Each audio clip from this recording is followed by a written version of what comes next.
Hello and welcome to another update. In this one we'll be covering the whole front line from the Soledar front to the Luhansk front. Starting out in the southern area, the Russian forces have started an attack against Soledar from the Pavlivka area. And this is very interesting because the Russians had practically been silent in this whole area ever since they captured Pavlivka. But it seems that they have now restarted their operations towards Soledar. Further north in the direction of Marinka, the fighting is ongoing, and according to the LPR head, they claim that they have captured most of Marinka. However, there's no evidence that they have passed through the center of the city yet, so the front line is staying the same.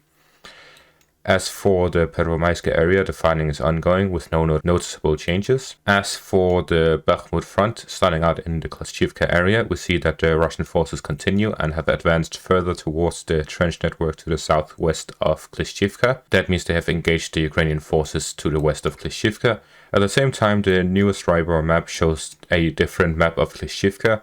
Therefore, I've put most of it into a gray zone and that the Russians have entered from the north, because that makes more sense, as although this eastern place is the high ground, it is very vulnerable for the Russian forces to storm the city from a open field. So it's most likely that they attack from the northern area rather than the east.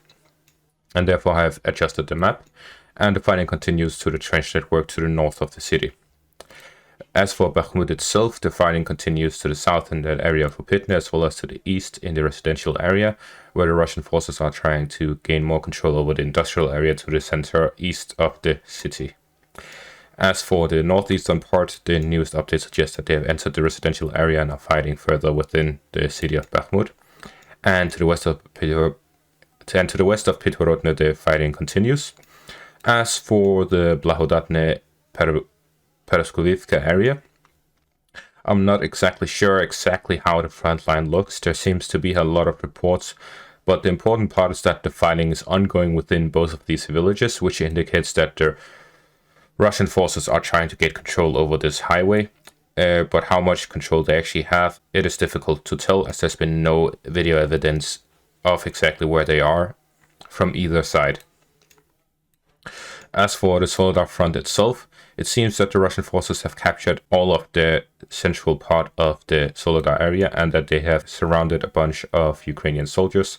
Some sources put the number above 400 soldiers, but there's no clear number, nor is there any evidence of the surrender yet, as taking pictures and videos of prisoners of war is a war crime, so most likely we will not see any of those.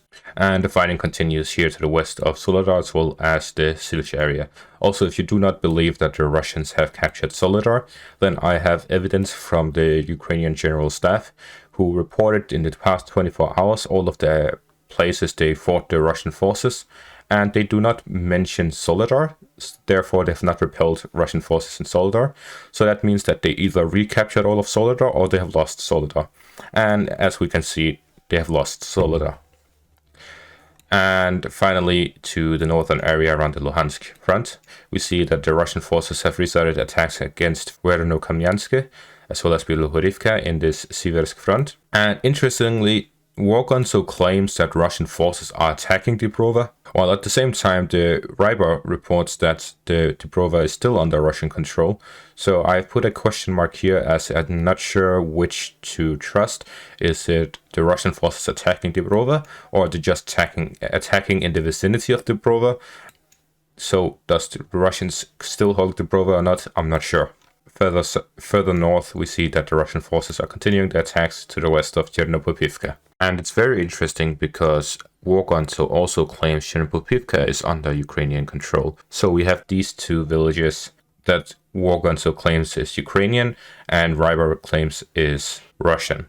So this is a very interesting situation on the Luhansk front, and I wonder why they are disagreeing on this part, as it's a simple answer, is it or is it not?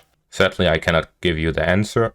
Also, an interesting detail about the weather itself is that in the Bakhmut area, we see that it's currently negative 10 degrees Celsius, and it is expected to go completely into the positive by Wednesday.